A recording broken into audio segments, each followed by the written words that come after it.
आध्यात्मिक आकाश की तेजोमय किरणों ब्रह्म ज्योति में असंख्य लोग तैर रहे हैं। यह ब्रह्म ज्योति परम धाम कृष्ण लोक से अद्भुत होती है और आनंदमय तथा चिन्मय लोग जो भौतिक नहीं है, इसी ज्योति में तैरते रहते। भगवान कहते हैं कि तद्भासयते सूर्य न शशांको न पावका यद गत्वा स न निर्वृते तदम धाम परम मम।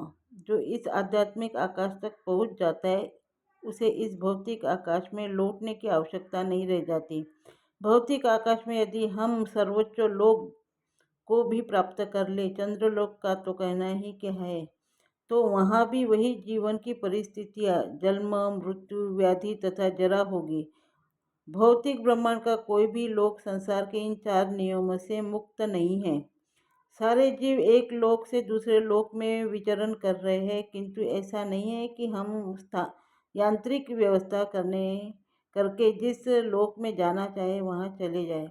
यदि हम किसी अन्य लोक में जाना चाहते हैं तो उसकी विधि होती है, इसका भी उल्लेख हुआ है।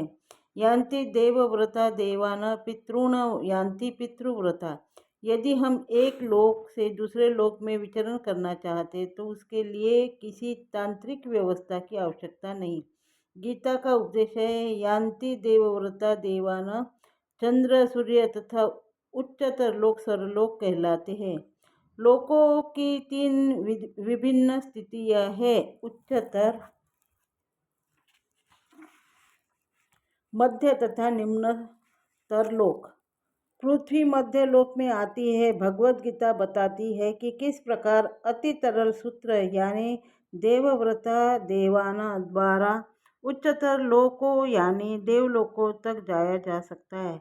मनुष्य को केवल उस लोक के विशेष देवता की पूजा करने की आवश्यकता है और इस तरह चंद्रमा, सूर्य या अन्य किसी भी उच्चतर लोक को जाया जा सकता है।